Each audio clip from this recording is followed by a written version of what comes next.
talking about this, and what resonates with me is how valuable doing this work with a community is.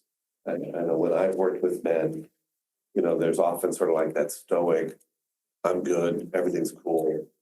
And when I work with a group of men, usually I find like one guy drops and then the rest are willing to follow.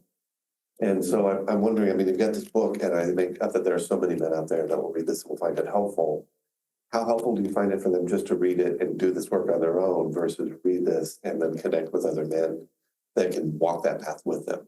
I don't think you can do it. Tell me more.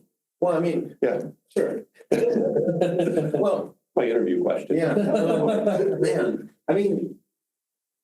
It's kind of, I'll use like for sex addiction. Yeah. I have guys that their whole life they've been trying to do it on their own and it doesn't work, right? They white knuckle it or they have some sobriety and it's up and down. And I just don't, I think you need someone who's trained to help you. I think if you have a brotherhood, I think if you're lucky enough to have a friend or maybe a family member who's really empathetic and good at listening, you can probably navigate it. But again, I think we need tools. And we don't know. And most of the men, like that shut down, I'll fix it kind of thing, I think part of that is attached to what I call the ego trap, which would be the ego. We get stuck in that. And I want to be seen a certain way and man, and I'll handle this. Right? Like I've said in another podcast, I was like, men, we don't ask for directions. And we sure the hell need help with directions, right? Yeah. So, wait, let's cut that. Yeah, I even ignore my GPS sometimes. Like, no, I'm sure this way. Yeah. So, Yeah. I think in the human DNA, we're social creatures. Yeah. Even for introverts like me, I still need community. I still need my people. I still need to be seen. I need to be witnessed. And I think if you do this work alone, you're going to be really. Yeah. You clearly, this is clearly written for men, clearly men who've been betrayed. I don't know if you even thought about this part of it or hadn't initially, but I use a lot of the partner books and I have my addicts, the addicts I work with, read the books.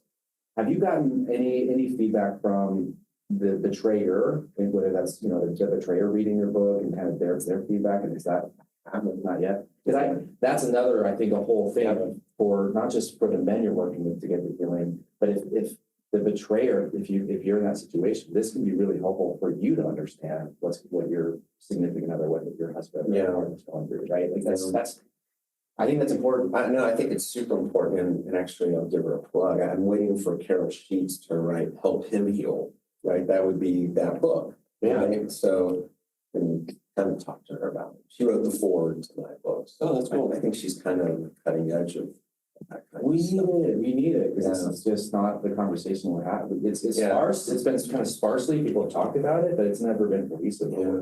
No, I just I have more books than me, but that's not I'm having a workbook for men on trust coming out soon. We're doing a workbook. We've still a trust week this the guide. So I have so many other things, but there's the other side of it, right? How to help a man heal through betrayal would be important.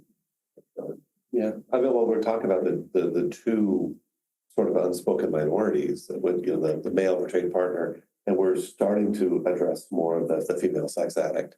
And not every woman who has an affair is an addict, but some of them are. And just swapping, like you were saying, just swapping the pronouns in books that are already written doesn't usually do it. Parts of it. Parts of it will, but is it going to resonate? Is it going to really sort of give you what you need, or is it just going to piss you off in different parts? I think male and females process these things a little bit different. Yeah. If they do anger different, I think they have different ego wounds, different levels of shame. Yeah.